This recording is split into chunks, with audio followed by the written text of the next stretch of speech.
Khan Khalili, un quartier imprégné d'art et d'histoire. Le souk date du XIVe siècle, quand l'émir Jar Qas al-Khalil construisit un grand marché sur le site de sépulture des dirigeants fatimides d'Égypte. Cette construction faisait partie d'un effort de reconstruction pour aider la ville à se relever des ravages de la peste noire. De nos jours, ce quartier est très attractif pour les touristes tout comme il l'est pour les locaux, en particulier durant le mois de Ramadan, puisqu'il ne renferme pas seulement des boutiques et des marchés, mais il est aussi riche en histoire, soit par les grandes mosquées qui l'entourent et leur unique architecture, ou bien par le fait que c'était le lieu de rencontre des artistes, des écrivains et intellectuels Kérot, notamment Nagui Mahfouz, au début du siècle.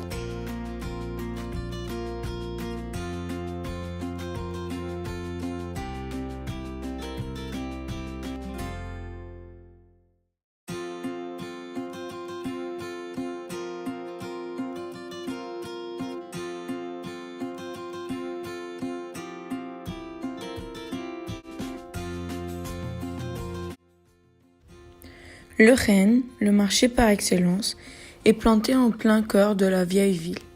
C'est un quartier dans lequel la plupart des magasins vendent le même type de produit. Si vous cherchez un produit et vous ne le trouvez pas, dans ce magasin, le vendeur sera ravi de vous aider à le trouver chez un autre magasin, supposé être adversaire. Il y a un esprit d'entraide incroyable et cet esprit il est représenté par le site de Khan Khalili dont le lien est à votre disposition ci-dessous.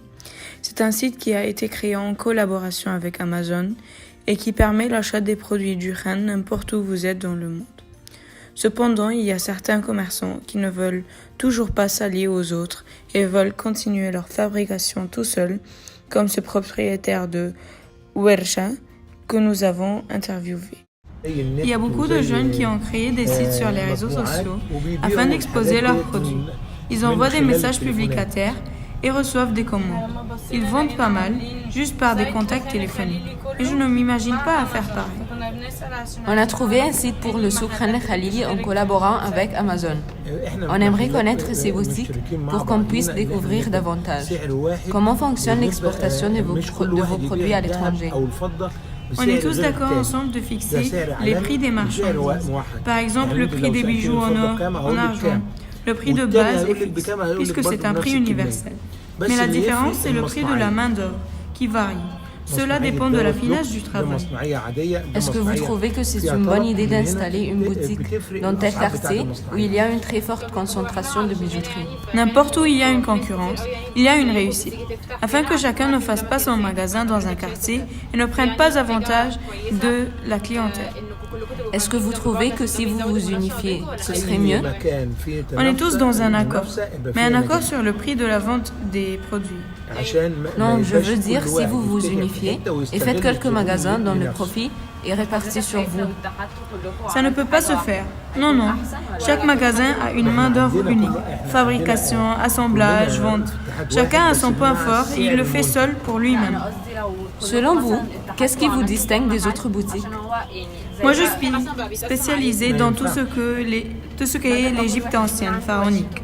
D'autres sont spécialisés plutôt dans les modèles qui plaisent plus aux clients égyptiens. C'est pour cela que je pense que cette unification vous permettra de gagner plus et d'avoir plus de succès. C'est pas faisable. D'autres gens l'ont déjà essayé, mais ça revient au même, puisque chacun continue à faire sa spécialité. Comme nous avons déjà cité, il y a des commerçants qui prônent l'ouverture au monde extérieur et aux nouvelles technologies. Est-ce que vous êtes au courant du fait qu'il y a un site pour Khan Khalili et des commerçants y vendent leurs produits même à l'étranger? Oui, chaque magasin fait son propre site. Nous avons le nôtre. On y met nos produits, nos nouvelles collections. Grâce à Dieu, notre site est arrivé à l'universalité. Onyx, notre magasin, est maintenant connu. On a même plusieurs branches. Les commerçants que nous venons de citer font partie des magasins qui choisissent de produire à Khan Khalili, où le prix de la main-d'œuvre est plus ou moins bas, et qui y vendent aussi pour différentes raisons. Soit pour avoir une clientèle étrangère, ou bien ils préfèrent vendre dans le centre historique, près des chefs-d'œuvre dont ils s'inspirent. À l'opposé de ces commerçants, nous avons ceux qui choisissent de produire à Khan El Khalili pour profiter du prix de la main-d'œuvre, mais pensent plutôt vendre dans des quartiers aisés, tout à fait le contraire du Khan, pour vendre leurs produits plus chers, notamment Indira, qui met en disposition leurs produits dans des magasins tels Rax et Mounaya. Mounaya est donc un magasin collectif qui regroupe plusieurs marques égyptiennes internationales et à la fois locales.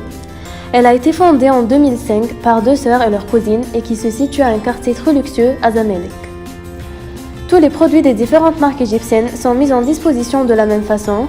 Ils sont tous placés en juxtaposition sur des stations communes en notant seulement le nom de la marque. Ce magasin offre donc une très grande chance aux entrepreneurs égyptiens qui n'ont pas les capacités pour offrir un magasin personnel à disposer leurs produits, aussi afin de les soutenir. D'après notre rencontre avec la cofondatrice du magasin, on a pu comprendre que le début de plusieurs marques très célèbres aujourd'hui était là. Elle nous a affirmé quand même qu'avant la baisse de la valeur de la livre égyptienne, notamment en 2011 pendant la révolution égyptienne, les ventes étaient considérables puisque les Égyptiens étaient en un état d'espoir et avaient envie d'acheter. Tandis qu'après 2016, les prix des produits ont fortement augmenté, ce qui fait que les acheteurs achètent très peu ou seulement pour apporter un cadeau. Elle a marqué aussi que les touristes qui viennent acheter s'impressionnent de la touche égyptienne dans les produits. Ainsi, les 2 sœurs fondatrices ont consacré un part de leurs revenus afin de promouvoir les ONG qui aident les femmes et les enfants moins éduqués dans les villages, par exemple à Siwa. On peut donc bien distinguer les points communs et différents entre Khan El Khalili et Mounaya de point de vue de lieu et de façon de disposition.